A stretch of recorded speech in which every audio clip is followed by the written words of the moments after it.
8. अर्श, कहानी है 13th सेंचुरी यूरोप की। बोहेमिया, जो आज के जमाने में चेक रिपब्लिक है, वहाँ एक मोनेस्ट्री थी जहाँ पे थे प्रीस्ट हरमन रेक्लूस। अब हरमन रेक्लूस की कहानी ये है कि ये आई थिंक सो कुछ डेविल वर्शिप या डेविल के ऊपर कोई रिसर्च वगैरह में थे, जिस वजह से शायद इन्हें सजाए मौत मिली थी। शैतान की पूजा करने के चक्कर में, राइट? शैतान की पूजा, शैतान के ऊपर रिसर्च, तो इन्हें सजाए मौत मिली। और जब इन्होंने इनोसेंस के लिए प्लीड किया, इन्होंने माफी के लिए गुहार लगाई, तो डील बीच में ये हुई कि आप एक काम करिए, आपने जितनी भी वर्ल्डली चीजें सीखी हैं जी, आप उन सबको कोड करोगे, उनके ऊपर किताब लिखोगे, उसके एवज में आपको आपकी जिंदगी मिलेगी। जिंदगी मिल जाएगी जी। लेकिन यहाँ पे कैच था, और कैच ये था कि एडमिनिस्ट्रेशन ने ये बोला, उस मोनेस्ट्री के एडमिनिस्ट्रेशन ने, कि आपने क्या करना है, ये जो किताब है, इस किताब को आपको एक रात में लिखना। ओके। अब इसके बाद जो है, इन्होंने बिना कोई पल गवाए, जो हरमन रेक्लूस थे, वो लग गए उस किताब को लिखने में। और मिडनाइट तक आते आते आधी रात तक इन्हें एहसास हुआ कि ये जो इन्होंने जिम्मा लिया है, ये एक रात में तो होने वाला है नहीं जी। तो उसके बाद जो लेजेंड्स हैं वो कहते हैं कि इन्होंने सेटन, शैतान के साथ इन्होंने एक डील करी, and he sold his soul, और उसके एवज में शैतान ने इनकी मदद करी, और वहां से किताब निकल के आई जिसका नाम है कोडेक्स गीगास। ये बहुत एक बड़ी किताब है, कहते हैं 160 जानवरों की इसमें चमड़ी का इस्तेमाल हुआ है जी। और इस किताब में कुछ पन्नों में डेविल का इंस्क्रिप्शन है, एज एन डेविल को डिजाइन किया, बनाया हुआ है वहाँ पे, पिक्टोरियल उसका रिप्रेजेंटेशन, जो शायद रेयरली होता है जी बिब्लिकल किताबों में। और इसी किताब को आज के दौर में डेविल्स बाइबल के नाम से जाना जाता है। अब इसको डेविल्स बाइबल बुलाने की वजह क्या है? क्या ये समहाउ हमारे तंत्र से, या जो हमने किताबों का जिक्र किया है, नीलावंती ग्रंथ वगैरह, उससे कहीं ना कहीं कनेक्टेड है? इस बारे में आपके क्या ख्याल? मेरा ऐसा मानना है राहुल कि ये जितनी भी चीजें आप बता रहे, शायद आप उसी कोडेक्स गीगास की बात कर रहे हैं, जो इस समय स्टॉकहोम में म्यूजियम में रखी हुई है, राइट? वो किताब लोग कहते हैं उसे कोई खोलता भी नहीं है, लेकिन आप देख सकते हो, वो नेशनल लाइब्रेरी वहाँ की जो है स्वीडन में, वो वहाँ पे अभी भी रखी हुई है। कहते हैं कि उसको अगर आप पढ़ना शुरू कर दें तो आप शायद दिमागी संतुलन खो दें या मर जाएं। जिस तरीके से शायद नीलावंती ग्रंथ में था, सेम भ्रांतियां इस किताब के बारे में भी हैं। राहुल, ये भ्रांति नहीं हो सकती, मेरा ऐसा मानना है। प्राचीन कथाओं के अनुसार एक और ऐसी किताब है राहुल, जिसका नाम किसी को नहीं पता है आज तक। अगर मैं इसको सनातन से जोड़ के दिखाऊं आपको, तो जैसे डेविल्स बाइबल है, जैसे वो आपने कोडेक्स गीगास के बारे में बताया, सेम वैसे ही शायद एक राजा था जिसको कोई बच्ची हो नहीं रही थी, तो उसने किसी पंडित को बुलाया और उसको बोला कि तुम्हें मतलब कुछ ऐसा मंत्र देना है, कुछ ऐसा करना है जिससे मेरी जो बेटी है वो हो। तो उस राजा को एक पंडित ने एक विधान बताया।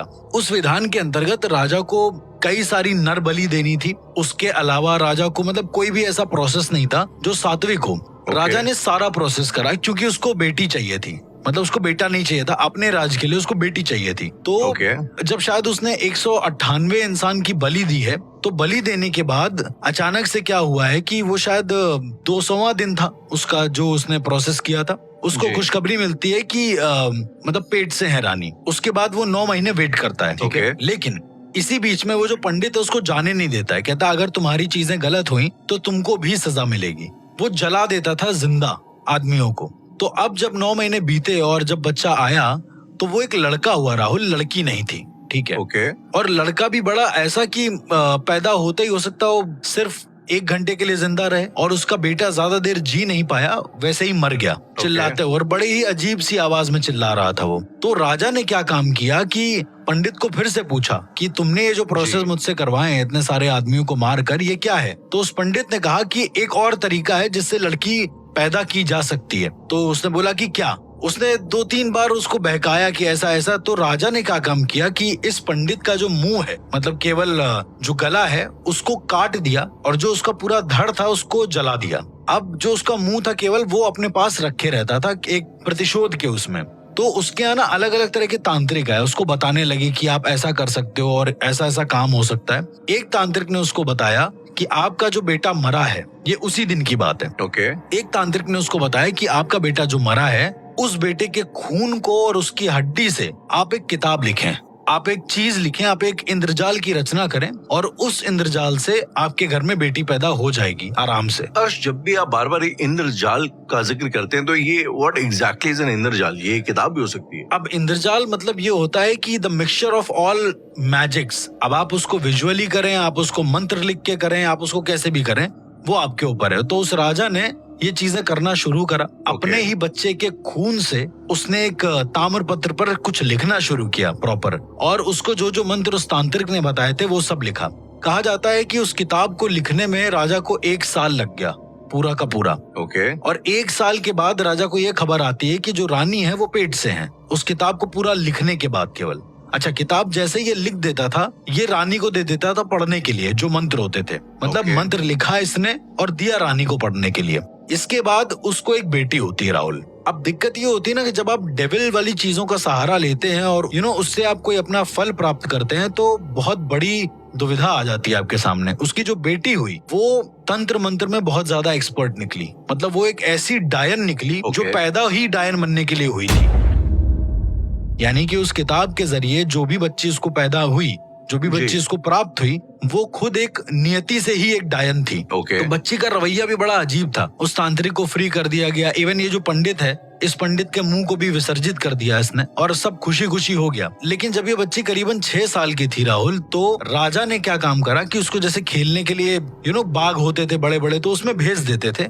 ये बाग गई है और वहां जाकर इसने एक गड्ढा खुदवाया है अपने दासियों से। और गड्ढे में बैठकर ये कुछ मंत्रोच्चारण करने लगी। बहुत ही अजीब था। मतलब इसने अपने साइज का गड्ढा खुदवाया और उसके अंदर चली गई।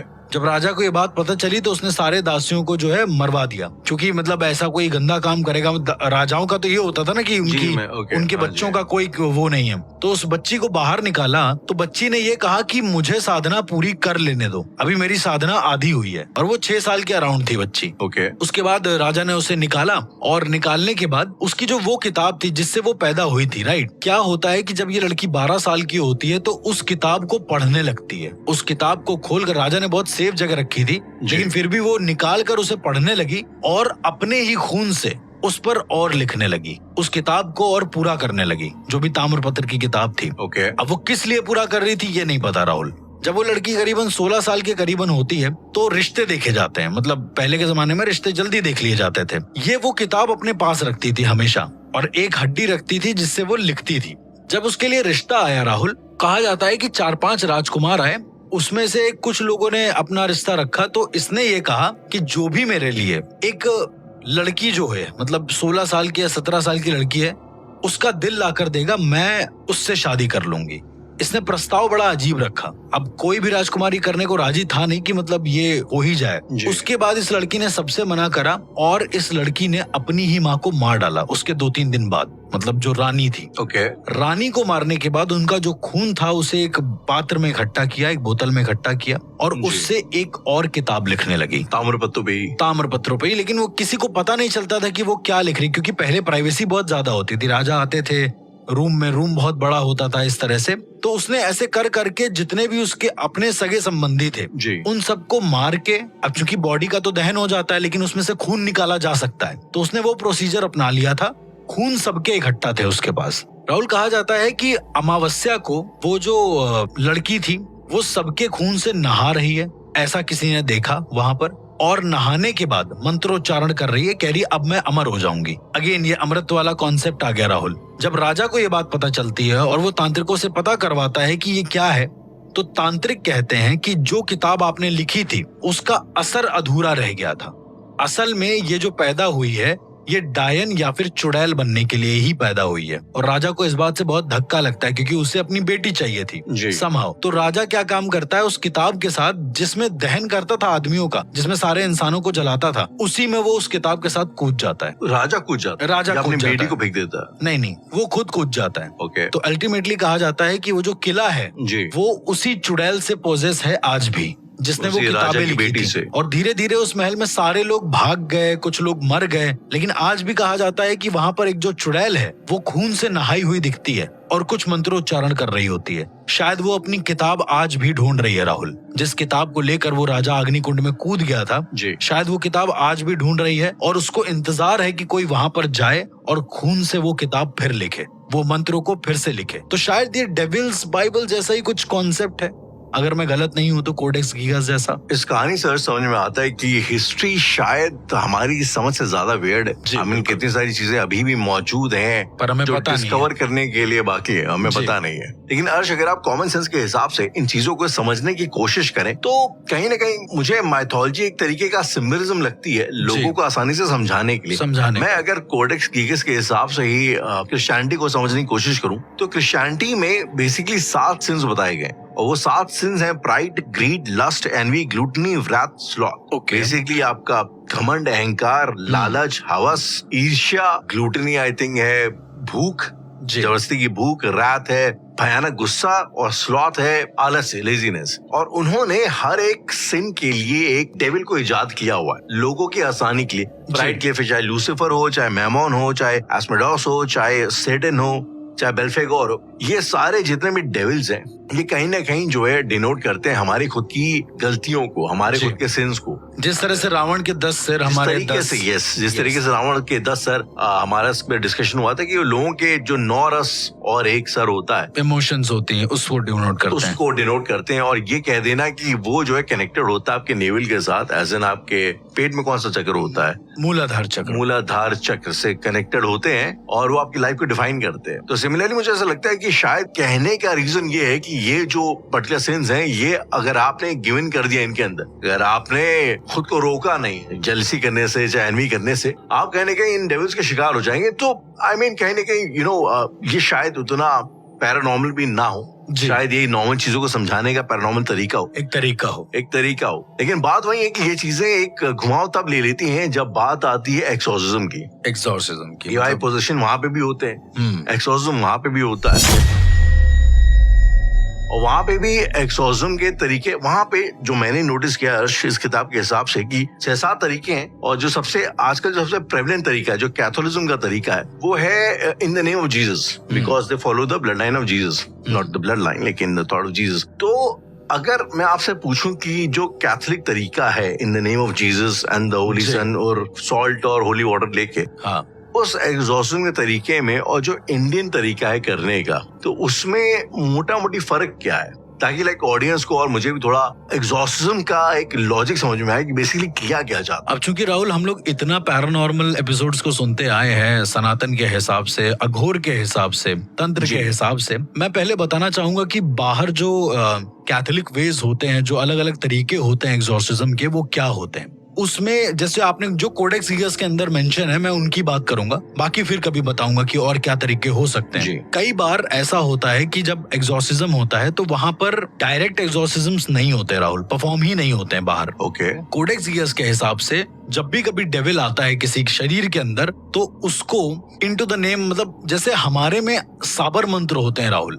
आन दी जाती है कि आपको हनुमान जी की आन, आपको गुरु गोरखनाथ की आन, ठीक उसी तरीके से इसमें ये बोला जाता है into the name of the father and of the son and of the Jesus Christ. उनको इस तरह से बोलते हैं, इस तरह से कमांड करते हैं, ये बताते हैं कि do not trespass our daily life और डेली ब्रेड, ऐसा करके तब जाकर वो जो चीजें हैं, जो स्पिरिट है, वो उस चीज को सुनती है। लेकिन इस तरीके में सबसे ज्यादा जो खौफनाक होता है वो ये होता है कि आपकी मौत भी हो सकती है ड्यूरिंग एग्जॉर्सिज्म। राइट, जैसे कि हमने कई केसेस में एनलीज मिशेल वाले केस में देखा भी था ड्यूरिंग एग्जॉर्सिज्म। तभी हमने शायद आई थिंक आई रिमेम्बर कुछ एक आध केसेस ऐसे देखे हुए थे। एनलीज मिशेल का केस देखा था, हैना ग्रेस का केस देखा था, तो इस तरह से जो क्या बोलते हैं, आपको नहीं पता होगा। लेट सपोज मैं वहां पर रहता हूँ राहुल, और मैंने सब चीजें सीखी। मैं किसी धर्म को या फिर किसी समुदाय को वो नहीं कर रहा हूँ कि उनका तरीका गलत है, दे आर वेरी गुड, वो उनका बोलने का तरीका है। मैं बस ये बोल रहा हूँ कि यदि जैसे अपने धर्म में क्या है कि कोई साधक बन के कुछ चीजें कर सकता है, राइट जी, लेकिन वहां पर ऐसा नहीं है राहुल। अगर आप उस चीज के लिए प्री डेस्टिन्ड नहीं होते हैं बचपन से ही, तो कोई और जाकर एग्जॉर्सिज्म यदि परफॉर्म करे तो पॉसिबल नहीं है कि वो कर पाएगा। ऑल्सो इसमें एक प्रेयर होती है जिसको हम बोलते हैं ब्लड ऑफ जीसस। ये बोलने पर ये एक्चुअली बहुत बड़ी प्रेयर होती है राहुल, जब उसको आप पढ़ेंगे तो बहुत बड़ी प्रेयर है। आई गेस 12-15 पन्नों की प्रेयर है केवल वो, ठीक है, और उसको रिपीटेड मोड पे पढ़ना होता है एग्जॉर्सिज्म के समय में। कई बार ऐसा होता है कि जो ऐसे डेविल्स होते हैं, मैं वहां के डेविल्स की बात कर रहा हूँ, जो वहां की एनर्जीज होती है, मैं उनकी बात कर रहा हूँ, वो अपना नाम कभी बताते ही नहीं है सही। तो मोस्टली क्या होता है कि वो लोग जो प्रोसीजर करते हैं एग्जॉर्सिज्म का, जिसको भी निकालने का प्रोसीजर करते हैं वो हो ही नहीं पाता, पॉसिबल ही नहीं हो पाता है। ओके राहुल, आपको याद है अपने जो मैंने पैरानॉर्मल एपिसोड्स थे उसमें मैंने बताया था एक गूंगन मसानी होती है, राइट? जी जी जी। जो बता ही नहीं पाती कि वो क्या है, जो बोल ही नहीं पाती है। तो लेट सपोज कोई ऐसी एंटिटी राहुल वहां पर जो इंसान को या जो पैरानॉर्मल एक्सपर्ट है उसको कह दे कि उसे पता ही नहीं कि वो क्या है, तो तुम एग्जॉर्सिज्म करोगे किस चीज का? कई बार राहुल ऐसा भी देखा गया है कि जो एग्जॉर्सिज्म्स हुए हैं वहां पर जी। वो इंसान की उसी की स्पिरिट के ऊपर हो गए, तो उसकी स्पिरिट बाहर आ गई। मतलब जो डेविल होता है वो आपकी खुद की स्पिरिट को इतना ज्यादा दूषित कर देगा राहुल कि जब आप एग्जॉर्सिज्म के वे में जाएंगे ना, जब तक डेविल तो जा चुका होगा लेकिन आपकी सोल उतनी ज्यादा कह सकते हैं कि गंदी हो चुकी होगी। तो जब एग्जॉर्सिज्म होगा तो आपकी सोल छोड़कर चली जाएगी बॉडी को और बॉडी मर जाएगी बेसिकली। ये सब भी पॉसिबल होता है जो आप कैथोलिक वे बता रहे हैं उसके अंदर, जितना मैंने सुना है उस हिसाब से। अर्श, एक मूवी थी मुझे याद है, कॉन्स्टेंटाइन, हम लोगों ने उसके बारे में अक्सर डिस्कशन भी किया है।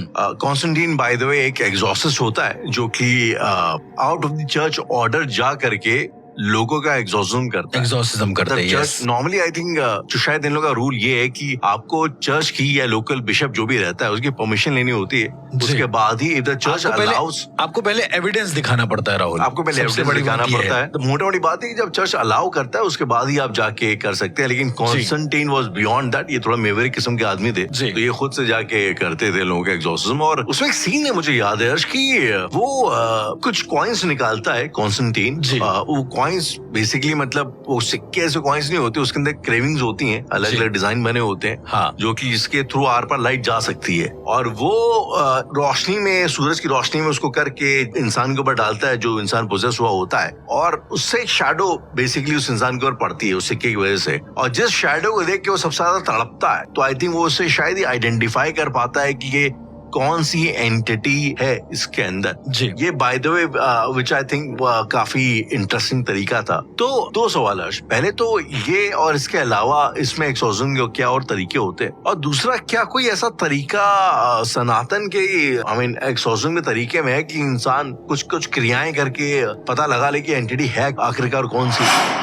राहुल, पहली बात तो जॉन कॉन्स्टेंटाइन जो कैरेक्टर है वैसा एक ओरिजिनल कैरेक्टर भी है जिसके बारे में हम फिर कभी बात करेंगे। एक ऐसे भी फादर थे जो आउट ऑफ लॉ जाकर लोगों का एग्जॉर्सिज्म करते थे। गैब्रिएल अमोर्थ भी आई थिंक वो भी ऐसे ही थे, अराउंड ऐसे थे, लेकिन उसके अलावा भी एक फादर थे जो ये करते थे और बहुत पावरफुल थे वो। ठीक है, अब मैं आपको बताता हूँ ये जो तरीका है, जैसे कॉइन से आप पहचानते हैं, इसको बोलते हैं द कॉइन ऑफ अननोन। और उससे क्या होता है कि जब आप किसी को नहीं जानते हैं कि क्या है, स्पिरिट है क्या नहीं है, तो ये उनके टूल्स में आता है राहुल। जैसे आपने होली वाटर की बात करी ना, कई सारे ऐसे टूल्स हैं जो हमें नहीं पता है और वो लोग यूज करते हैं एग्जॉर्सिज्म के समय में। अब मैं उन टूल्स के बारे में आपको कुछ बताना चाहूंगा। द कॉइन ऑफ अननोन में क्या होता है कि 12 कॉइन्स होते हैं और वो 12 के 12 कॉइन एक चेन से लिपटे होते हैं, मतलब की चेन जैसा एक पैटर्न होता है। उसके बाद हर एक कॉइन में हर एक डेविल का शेप बना होता है, जिसके ऊपर जीसस का एक प्लस बना होता है, जीसस का एक साइन बना होता है। ठीक है, और जैसे ही इसको सूरज की रोशनी में दिखाते हैं तो उसकी जो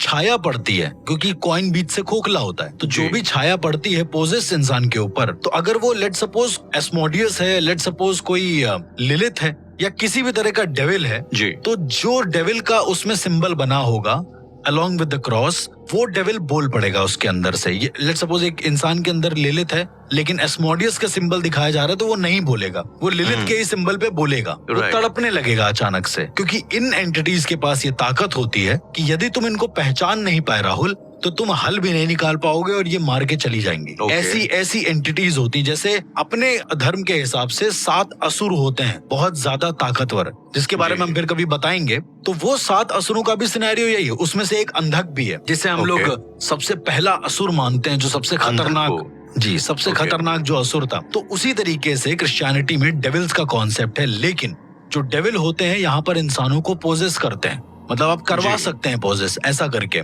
ऐसे ही जो मैंने पजूजू के बारे में आपको एक बार बताया था, जिसे डेमन ऑफ विंड बोलते हैं जी, तो वो भी एक किंग होता है बेसिकली, वो भी पोजेस करता है लोगों को। ऐसा कहा जाता है राहुल, क्रिश्चियनिटी के हिसाब से जो एग्जॉर्सिज्म के वेज होते हैं, यदि कॉइन्स के थ्रू उसने पहचान लिया तो ठीक है। यदि वो लूसीफर हुआ राहुल, क्योंकि इंडिया में तो ऐसे केसेस नहीं सुनने को मिलेंगे, लेकिन जो लूसीफर हुआ तो वो जो क्रॉस होगा वो पकड़ लेते हैं वो लोग, मतलब उस एग्जॉर्सिस्ट को मारने की पूरी कोशिश करता है लूसीफर, खत्म कर देता है।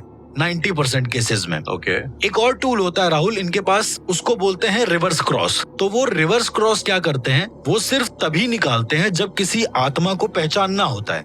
लेट्स सपोज रात का समय है, अब धूप तो है नहीं, तो वो किस तरह से पहचानेंगे, पॉइंट ऑफ अननोन भी काम नहीं करेगा, जो कॉइन्स होते हैं जी। उस समय वो लोग रिवर्स क्रॉस का इस्तेमाल करते हैं, और इस्तेमाल करते समय वो बोलते हैं into the name of Lucifer and his son and their all evil spirit, Lucifer commands you to reveal your name। तो वो उल्टे क्रॉस का मतलब होता है डेविल का साइन, और लूसीफर की आन दी जाती है। एग्जैक्टली, और लूसीफर की आन दी जाती है कि तुम्हें बताना पड़ेगा कि तुम हो कौन। तो हर हालत में उस आत्मा को बताना पड़ता है कि वो कौन है, और द मोमेंट अगर वो लूसीफर ही हुआ तो वो उस क्रॉस को पकड़ लेगा, ऐसा कहा जाता है, और एग्जॉर्सिस्ट को पोजेस कर लेगा। एग्जॉर्सिस्ट को ही पोजेस कर लेगा, खुद एग्जॉर्सिस्ट को ही पोजेस कर लेगा। मतलब ये बहुत बहुत ज्यादा ट्रिकी चीजें होती है, मेरा ऐसा मानना है। अब ये नहीं पता कि इनके धर्म के हिसाब से जो एनर्जी है ये इतनी ज्यादा वास्ट कैसे हो जाती है, लेकिन ये होता है राहुल। खुद एग्जॉर्सिस्ट भी पोजेस हुए हैं कहीं कहीं पे, क्योंकि उनके पास इंस्ट्रूमेंट्स नहीं होते हैं कभी कभी।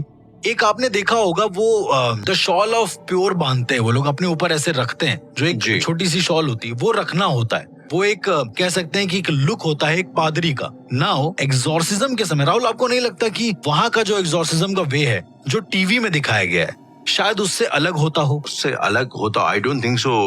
इसके बारे में मैं कमेंट कर सकता हूँ। अगर मैं आपको बताऊं कि जैसे हम लोगों के में क्या है, अगर हिंदू धर्म में या फिर इंडिया में जो एग्जॉर्सिज्म का वे दिखाते हैं, जो हम लोगों ने डिकोड करा था, उससे कुछ सिमिलर था लेकिन कुछ अलग था। सेम वैसे ही एग्जॉर्सिज्म के टाइम पे जितना दिखाया जाता है कि लोगों को मारा जाता है, ये करा जाता है, ऐसा कुछ नहीं होता है। बट इन लोगों में क्या होता है कि एग्जॉर्सिज्म जिस समय परफॉर्म हो रहा होता है, उस समय एक वीडियो रिकॉर्ड करने के लिए रख दिया जाता है, एक कैमरे को रख दिया जाता है। ये नॉर्मल प्रोसेस है या आई मीन कुछ केसेस में जैसे कि आपने बताया जब लोगों की मौत हो गई है तो उसके बाद एक चर्च ने सेफ्टी के पर्पज से बना दिया है? अब राहुल ऐसा तो नहीं मैं कह सकता हूँ, क्योंकि मुझे ज्यादा इन डेप्थ तो नहीं पता है, लेकिन जो लोग होते हैं वो जानबूझ के इसलिए रखते हैं, जो एग्जॉर्सिस्ट होते हैं वो इसलिए रखते हैं ताकि कल को यदि बच्ची के साथ कुछ दिक्कत हो जाए या गड़बड़ हो जाए तो इनको ना मतलब धर लिया जाए। वही मतलब कि इनके ऊपर बात ना हो, जो शायद इसके केस में हो भी गया था। एनलीज मिशेल एनलीज मिशेल के केस में फादर के साथ यही हुआ था। को जेल ले लोगे थी बाद में। यस, उन्होंने जबकि प्रूफ भी रखे थे अपने पास, और जब उन्होंने प्रूफ सुनाए हैं तो कोर्ट दंग रह गया। वो सुन कोर्ट में ट्रायल्स हुए हैं, उन्होंने कोर्ट ट्रायल्स में आकर के वीडियोस को प्ले किया है, तब कहीं जाके लोगों के एनलीज मिशेल की समझ में आई स्टोरी। एमिली रोज नाम रखा था उसमें शायद। एनलीज मिशेल रियल नेम है उसका।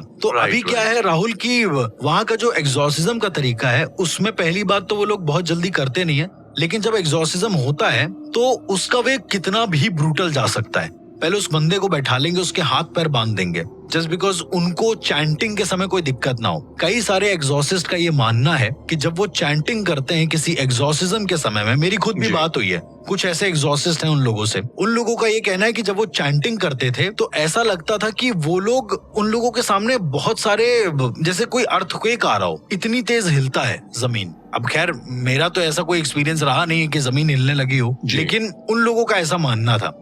वो लोग कहते थे कि किताबें उठ के एकदम से सर पे लग जाती थी, कभी कभी जो बेड होता था वो टूट जाता था, और जो डेविल है वो आजाद हो जाता था उसमें से। कई बार ऐसा हुआ है कि एंटिटी कुछ और थी, हुआ कुछ और है, तो एग्जॉर्सिस्ट कमरे से पोजेस होके बाहर निकला है। ओके। मतलब मुझे आज भी याद है, एक छोटा सा ऑनलाइन क्लास था, कोविड के टाइम की बात है। उस समय पे कुछ एग्जॉर्सिस्ट थे जिनका एक मीटिंग था। उस मीटिंग को जब मैंने ज्वाइन किया था, मतलब हम लोग कुछ बोल नहीं सकते, हम लोग सुन सकते हैं, वैसा टाइप वाला। तो उसमें वो लोग बताते हैं कि एक एग्जॉर्सिस्ट थे, उनके फेलो एग्जॉर्सिस्ट थे, वो पोजेस हुए थे एग्जॉर्सिज्म के समय में, क्योंकि उन्हें समझ में नहीं आया था कि वो एंटिटी कौन सी है। उन एग्जॉर्सिस्ट का रिकॉर्डिंग टेप जो मिला, उसमें ये कहना था कि वो जो एंटिटी है वो लूसीफर है, पर लूसीफर बहुत बड़ी एंटिटी होती है।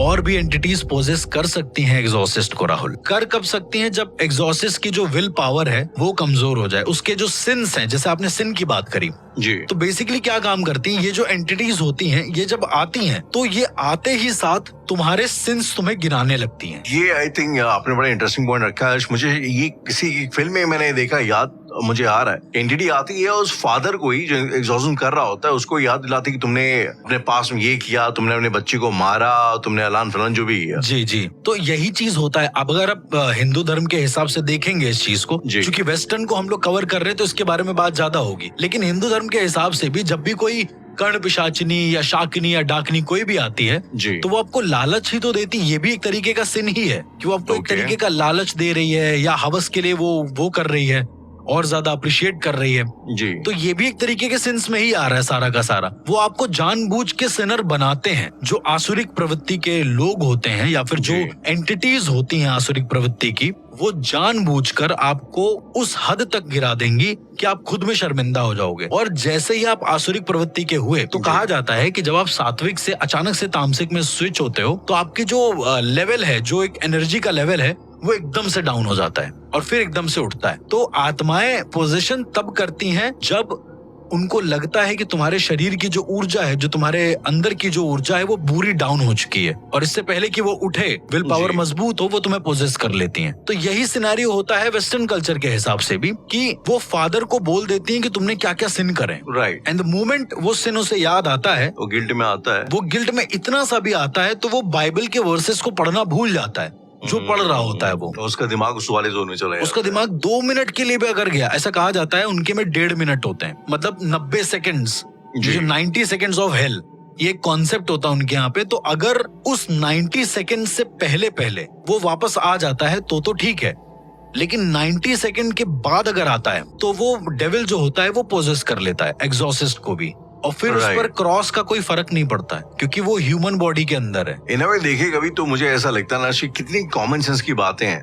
लाइक फॉर एग्जाम्पल पहले जो 7 सेंस की हम लोगों ने बात करी, अभी भी जो आप बोले इट्स लाइक सेइंग जैसे क्रिकेट में होता है कि जब बैटिंग कर रहा होता है बंदा, 2-4 प्लेयर आके उसे घेर लेते हैं, उसे स्लेजिंग करते हैं, तो उसका फोकस वहां से हट के यहाँ जाता है चक्कर में। सो द पॉइंट इज कि या it makes a lot of sense जी। और दूसरा कि एग्जॉर्सिस्ट अगर पोजेस हो गया है तो उस घर के किसी भी मेंबर का बचना पॉसिबल नहीं होता है। पहली बात तो मोरल ही गिर जाएगा, अगर आपका मोरल ही गिर जाएगा क्योंकि जो सही करने आया वही पोजेस हो गया। डॉक्टर ही बीमार हो गया तो फिर डॉक्टर ही बीमार हो गया तो वो क्या काम करता है, वो उस इंसान को छोड़ देता है जो पोजेस है, बाकी सबको मार डालता है। हर्ष, एक बड़ा कॉमन सेंस वाला सवाल है एंड वेरी सिंपल सवाल, ये इंटरफेथ एग्जॉर्सिज्म हो सकता है क्या?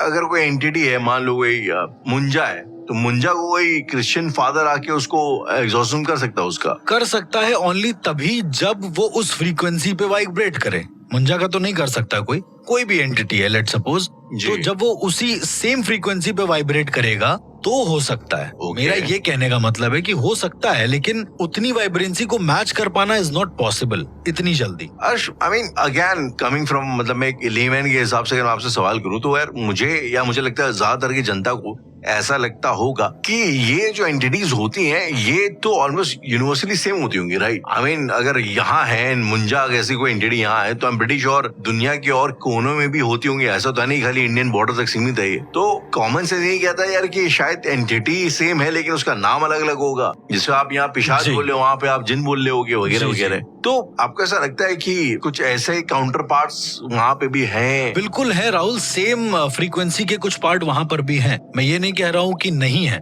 लेकिन उस सेम फ्रीक्वेंसी को, जैसे लेट सपोज हमने यहाँ पर कोई एक लेट सपोज एक माइक है और उसमें हमने एक ऐसा इंटरफेस लगाया है जो 90 हर्ट्ज तक हमें साउंड दे देगा। अच्छा ठीक है, तो ऐसा नहीं है कि ऐसा कोई एम्पलीफायर और बना नहीं होगा, बना होगा, पर जरूरी नहीं कि एग्जैक्ट 90 ही हो, सेम वाइब्रेशन पे हो। वो 90 भी हो सकता है, अगर वो हुआ तो एग्जॉर्सिज्म पॉसिबल है, अगर नहीं हुआ तो पॉसिबल नहीं है। और 90% 99% केसेस में हमने ये देखा है कि चूंकि रहन सहन के तरीके अलग हैं, ऊर्जाएं अलग हैं, बात करने का तरीका अलग है, एक वेवलेंथ अलग है, इस वजह से जो एनर्जीज हैं, चाहे वो नेगेटिव हो चाहे पॉजिटिव हो, उनका अपीयरेंस भी अलग है, वो सेम नहीं हो सकती है राहुल। अपीयरेंस एज इन उनका एक्सप्रेशन भी अलग है। एक्सप्रेशन भी अलग होगा, बट ऑब्वियस सी बात है, तो अगर एक्सप्रेशन अलग है तो वो उसी सेम फ्रीक्वेंसी के हिसाब से मूव करेंगी या अपनी जगह पर रहेंगी, ना कि हमारे हिसाब से। तो अगर बात फ्रीक्वेंसीज पे ही है अर्श, तो उस हिसाब से देखा जाए तो दुनिया में फिर तो इनफाइनाइट नंबर ऑफ एंटिटीज भी हो सकती हैं, मतलब इतनी जो शायद हम लोग पता भी ना हो अभी भी। बिल्कुल बिल्कुल, अभी भी ऐसी बहुत सारी एंटिटीज हैं जिनके बारे में शायद हमें ना पता हो, और